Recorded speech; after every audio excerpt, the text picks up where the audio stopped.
By 2017, Social Security will not be helping to reduce our overall deficit, it will be adding to it.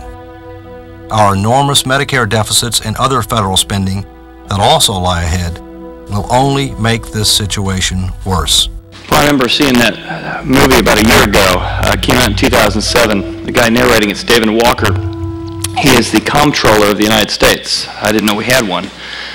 His job is to keep the books, and he's been keeping the books for several administrations through Clinton and through Bush. And from the inside the system, he said, we just keep spending.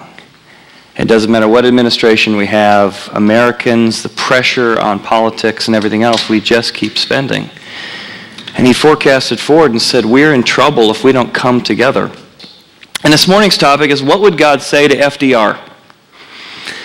F.D.R. in one sense started a really helpful program during a crisis time, but now we look forward and we see how paralyzing and how difficult and how unsustainable it is in the future. What would God say? What would God say to F.D.R. is probably the same thing he'd say to you and I. It's probably the same thing he'd say to Clinton and Bush and Obama and everyone over the last 75 years. And it's actually pretty simple. Not easy, but simple. Stop spending tomorrow's money today. In a family budget, in a marriage budget, God's wisdom would come to a nation or to a family and say, guys, stop spending tomorrow's money today. Why is that?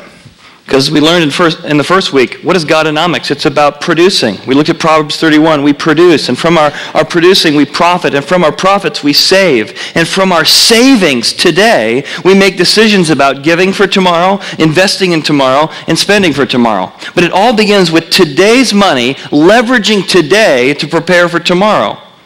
Consumeronomics is about consuming all the time. And we consume, even if we don't have enough money or enough savings, we consume and we just borrow. Where are we borrowing from? We borrow from tomorrow's labor to pay for today's consumption.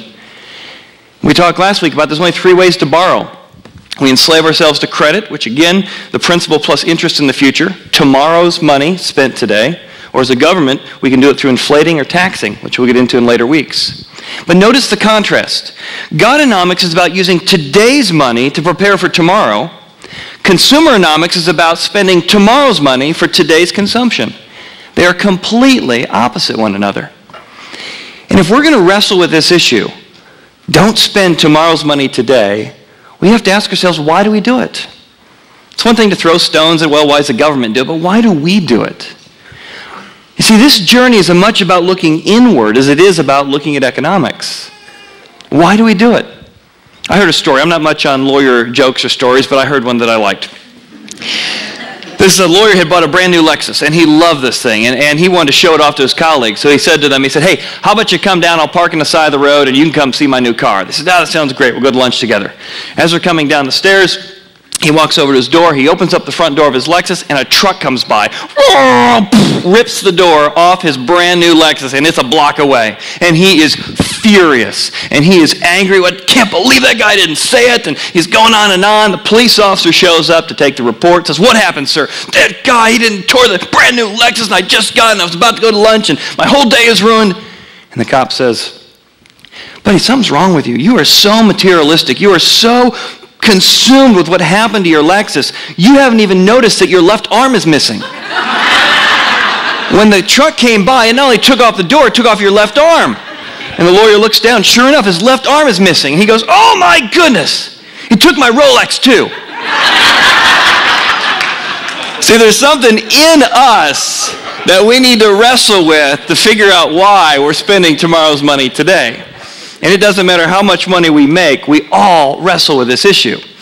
And we have discovered that God wants us to experience liberty, prosperity, and generosity. That's what he wants for us. And this produces liberty. It produces prosperity. I have not only money today, but more money today to prepare for tomorrow. And ultimately, generosity. How do I use my money from today to impact and invest in tomorrow? But if we're going to do that, if we're going to experience liberty, generosity, and prosperity, we've got to avoid two exchanges. There are two exchanges that are the natural propensity of the human heart that we're going to have to avoid if we want to stop spending tomorrow's money today. Number one is don't exchange borrowing for budgeting, and don't exchange security for liberty. Two exchanges. Let's begin with the first one. Don't exchange borrowing for budgeting. Save today's money for tomorrow. Don't spend tomorrow's money for today. The book of Proverbs was written by a very, very rich, very, very smart guy. His name was Solomon. And he said, I'd like to give you my wisdom that God's given me about economics.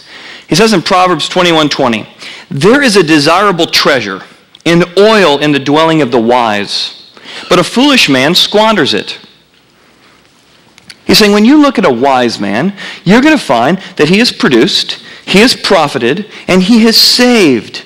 You're going to go to his bank account, you're going to go to his life, you're going to go to his home, and you're going to find he has treasure and oil. He has actual money. Why? Because he didn't spend it all. He budgeted. He organized his priorities in such a way to say, having margin and having savings, holding back some money for today to prepare for tomorrow is important. So when you go to the wise man's home, you find oil and treasure in his dwelling, not the foolish man. The foolish man squanders it. Squanders what? All of his oil and all of his treasure. He consumes it all. He has nothing left. He has no savings. He has consumed all of his oil and all of his wealth. He's been foolish. He's squandered it. Far worse than that, though. Far worse than just squandering today's money is squandering not only today's money, but also borrowing from tomorrow's money and squandering it. Now that's foolish.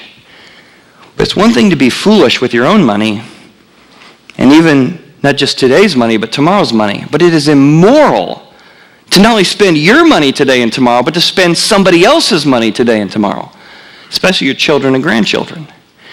Which is why the same writer of Proverbs says, a good man leaves an inheritance to his children's children. A good man produces, profits, and saves in such a way that he can actually give to his children's children. He can be a blessing to future generations. He can impact future generations because of the way he's managed his money. He has been wise, not foolish. He has been good, not immoral. What has he done? He has saved today's money to prepare for and impact and bless and invest in the future.